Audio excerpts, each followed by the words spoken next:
तो आइए दोस्तों, आज मैं सीके एजुकेशन चैनल पे आज जो त्रिकोणमिति की क्लास चल रही है, तो टू द पॉइंट हम सीधे पॉइंट पे आते हैं कि इससे पहले हमने त्रिकोणमिति में टेबल बताई थी। टेबल कैसे भरा जाता है, जो साइन 90 अंश, 45 अंश, 30 अंश, 60 अंश और 0 अंश का मान निकलना होता था। तो हम बता रहे हैं कि वो कहाँ से निकाला जाता है। वो जैसे देखिए, ये यहाँ से हम एक लेते हैं समबाहु त्रिभुज। क्या लेते हैं? समबाहु त्रिभुज। समबाहु त्रिभुज लिया। समबाहु त्रिभुज में जब तीनों भुजाएं हमने क्या किया, समान कर दिया। अब यहाँ से एक क्या, ये लंब है, लंब हमने खींचा। अब ये ऐसे, ये भुजा कितनी है? ए। ये भुजा कितनी है? ए। सारी भुजाएं अगर ए है, ए भी भुजा अगर ए है, ये भुजा कितनी दूरी है? ए है। तो हम ये बता रहे थे कि यहाँ से अब तीनों भुजाएं ए हो गई। जब यहाँ से इसको हम यहाँ पे लंब डाला, यहाँ पे 90 डिग्री किया, तो ये क्या हो जाएगा? a/2। ठीक है। और ये क्या हो जाएगा? ये भी हो जाएगा a/2। ठीक है। इसको मान लो हम कोई भी नामकरण कर दें, a, b, c, d। ठीक है। हम इसका जब नामकरण करेंगे तो इसमें आप लोग देखिए, अगर इसको हम लंब कहते हैं ना, तो ये क्या हो जाएगा? ये हो जाएगा कर्ण। ये कर्ण होगा। ये जब लंब होगा तो ये क्या हो जाएगा? ये कर्ण हो जाएगा। ठीक है। और ये तो आधार है ही। तो इसको हम क्या लिख सकते हैं? यहाँ पे थोड़ा सा एक और देखिए, यहाँ पे हम क्या करेंगे, ये क्या है? 90 डिग्री। 90 डिग्री हो जाएगा। यहाँ से 90 डिग्री है तो हम 45 डिग्री यहाँ से ले लेते हैं। जब समबाहु त्रिभुज होता है, समबाहु त्रिभुज का तीनों कोण कितना होता है? समबाहु त्रिभुज का तीनों कोण 60 डिग्री का होता है। ये भी 60 होगा, ये भी 60 होगा। ये जब बीच से ये माध्यिका खींची गई तो ये क्या हो जाएगा? 30 अंश। ये कितना हो जाएगा? ये कोण हो जाएगा 30 अंश। ये भी 30 अंश का हो जाएगा। ठीक है। यहाँ से जैसे हमने ये कहा, इसको हम क्या मानते हैं? कर्ण, इसको आधार। तो क्या हम इस भुजा को लंब निकाल सकते हैं? तो लंब हो जाएगा √3/2। हम √3/2 इंटू क्या हो जाएगा? भुजा। इसको कैसे निकालते हैं? पाइथागोरस प्रमेय से। आप लोग इसको हमने पिछली क्लासों में पूरी चीज़ें बताई है अच्छे से। उसको जाइए, प्लेलिस्ट में सारी क्लास सीरियल से लगाई हुई हैं, देख लीजिए। इसको कैसे निकाला गया, इसका उस स्क्वायर में से इसके स्क्वायर को आप घटा देंगे तो ये आ जाएगा। हम जरा दिखा देते हैं। यहाँ पे क्या करेंगे, जब हम कर्ण निकालते हैं ना, कर्ण निकालते हैं तो हम क्या करते हैं, इसका उस स्क्वायर, आधार का स्क्वायर यानी a/2 का स्क्वायर करेंगे। और ये हाँ, यहाँ से ए स्क्वायर में से क्या करेंगे, ए का स्क्वायर में से घटाएंगे किसको? a/2 के स्क्वायर को घटाएंगे। ठीक है। तो इसको हम क्या लिख देंगे? ए स्क्वायर हो जाएगा और ये माइनस ये हो जाएगा a²/4। ठीक है। इसको हम क्या लिख सकते हैं? यहाँ पे जब हम एलसीएम लेंगे तो क्या हो जाएगा? ये 4a², ये माइनस a², ये अपान 4 हो जाएगा। ये सब देखते जाइए, 4 हो जाएगा। और यहाँ पर भी कर्ण का स्क्वायर है ही, तो हम यहाँ पे क्या करेंगे? ये हो जाएगा 3, ये भी 4a² में से a² निकल जाएगा 3a²/4। और जब एक कर्ण हम निकालेंगे तो क्या हो जाएगा? ये अंडर रूट हो जाएगा। एक जो घात है वो अंडर रूट पर चला जाएगा। तो यहाँ से क्या हो जाएगा? कर्ण 3 का मान नहीं निकल पाएगा तो 3, x² का मान निकलेगा तो a² का तो a हो जाएगा और 2 का मान निकल जाएगा 2। यही चीज़ हमने कहाँ पे? यहाँ पर लिखी है। तो ये क्या हो जाए? ये लंब है। क्या था? ये लंब। हाँ, लंब का स्क्वायर यहाँ पे लिखिए, क्योंकि कर्ण तो ये हो गया ना, तो ये लंब हो जाएगा। और यहाँ पर भी ये लंब। ठीक है। तो ये हो जाएगा अपना लंब। ठीक है। तो इस बात को हम बता रहे थे यहाँ से। तो यहाँ से देखिए, जब यहाँ से हम लेंगे क्या, जैसे साइन 30 अंश, क्या करेंगे? साइन 30 अंश। तो थोड़ा सा यहाँ पे देख लीजिए, ये 45 अंश है। तो ये भुजा, अगर ये 45 अंश है और ये 90 अंश है, तो बताइए तीनों कोणों का योग कितना होता है? तीनों कोणों का योग 180 होता है। तो यहाँ पर क्या हो जाएगा? ये भी 45 अंश। आप लोग जानते हैं, जब दो कोण समान होते हैं तो ये और ये भुजा क्या हो जाएगी? बराबर। तो ये भुजा क्या हो जाएगी? ए, और ये भुजा ए। जब दो भुजाएं, ध्यान से देखिए, जब लंब और आधार ए और ए है तो एक कर्ण हम क्या हो जाएगा? कर्ण हो जाएगा √2a। इसको हम कैसे करेंगे कर्ण निकालने के लिए? जैसा कि हम बताए हैं कि देखिए, इसको हम क्या करेंगे, कर्ण का स्क्वायर बराबर आधार का स्क्वायर यानी कि a² प्लस इसका हम करेंगे a²। ये हो जाएगा। इसका जब इसको हम लिख सकते हैं क्या, 2a² लिखेंगे।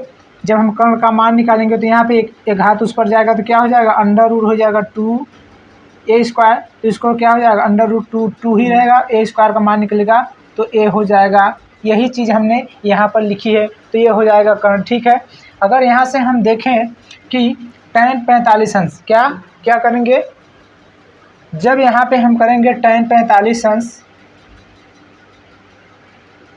तो tan 45 अंश का मान क्या होता है, जैसे tan थीटा का मान क्या होता है, tan थीटा का मान जब हम इसमें निकालते हैं तो जैसे sin थीटा हम लेंगे, sin 45, sin इसको tan नहीं sin से हम पहला ही ले लेते हैं, इसके बाद आगे तो sin 45 अंश करेंगे तो sin 45 डिग्री। तो sin थीटा का मान होता है, जैसे लाल बटे कक्का हम यहाँ पे लिखे,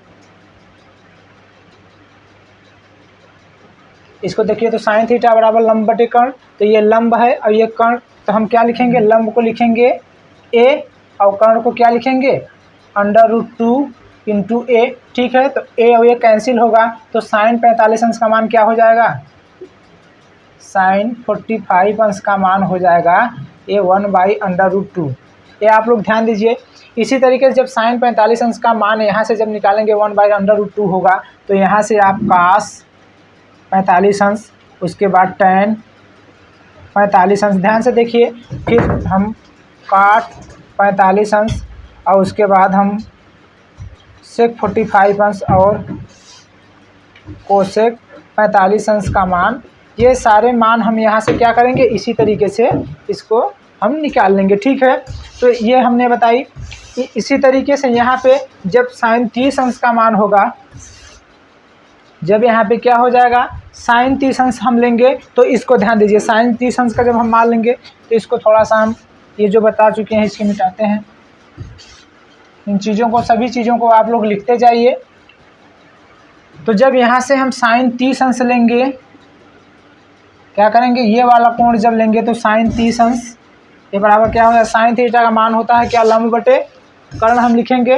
तो लंब, इसमें लंब कितना है, ध्यान से देखिए, ये sin 30 अंश जब लेंगे तो आधार ये होगा और लंब ये होता है। ये बात ध्यान रखना कि जो जिस कोण का मान पूछा था उसके सामने की भुजा जो होती है वो लंब होती है, तो आधार बटे क्या हो जाएगा, कर्ण। तो sin 30 अंश का मान जो हो जाएगा वो क्या हो जाएगा, ये लंब बटे कर्ण, तो लंब ये हो जाएगा, लंब हो जाएगा a/2 और कर्ण कितना दिया हुआ है, कर्ण है a हो जाएगा। तो यहाँ से जब a और a कैंसिल होगा, यहाँ हम 1 मानेंगे तो इसका मान कितना हो जाएगा, ये बराबर निकल कर आएगा 1/2। तो sin 30 अंश का मान जब 1/2 आएगा तो क्या हम यहाँ पे cos 30 अंश का भी मान निकाल लेंगे, उसके बाद tan 30 अंश का भी मान निकाल लेंगे, इसके बाद हम cot 30 का, sec 30 का और cosec 30 अंश का भी मान हम लंब और कर्ण से इसी तरीके से यहाँ से निकाल सकते हैं। ठीक है, आगे हम 60 अंश का मान जब देखेंगे, जैसे देखिए ये क्या है, 60 अंश है, तो हम जब sin 60 अंश लेंगे, ध्यान से देखना, जब sin 60 अंश लेंगे तो sin थीटा का मान क्या होता है, लंब बटे कर्ण। जब ये हम इसको लेंगे तो ये क्या हो जाएगा, लंब और ये हो जाएगा कर्ण, तो लंब क्या हो जाएगा, √3 a/2 हो जाएगा और इसके बाद कर्ण क्या हो जाएगा, a, तो a और a से कैंसिल होगा तो ये मान कितना आ जाएगा, sin 60 अंश का मान हो जाएगा कर्ण में 3/2। यहाँ से निकल के आता है जो हमने, बस यहाँ से ये सारे मान निकाले जाते हैं, यही हम बता रहे थे। जब sin 60 का मान उतना हो जाएगा तो cos 60 का भी मान इसी तरीके से, इसी टेबल से निकाल सकते हैं आप लोग। उसके बाद tan 60, फिर cot 60, उसके बाद sec 60 अंश का भी मान निकाल लेंगे और इसी तरीके से आप cosec 60 अंश का भी मान निकाल लेंगे। तो आप लोग इन चीज़ों को हम सारी चीज़ें बताई है, तो ये चीज़ आप लोग ध्यान रखना। हमने 60 अंश, 30 अंश, 45 अंश को बता दिया। अब हमें बताना है कि sin 90 अंश और sin 0 अंश। ठीक है, sin 90 अंश और sin 0 अंश का मान क्यों होता है, हम थोड़ा सा उस चीज़ के बारे में आपको बताते हैं। ठीक है, इन चीज़ों को आप लोग नोट कर लीजिए और इसको आप लोग अपने कॉपी में इसको उतारना और इसको करना भी, क्योंकि जिस तरीके से हमने इसको मान को रखा है उसी तरीके से आप इसको मान रख कर आप सॉल्व करेंगे इसको। ठीक है, आगे हम देखते हैं।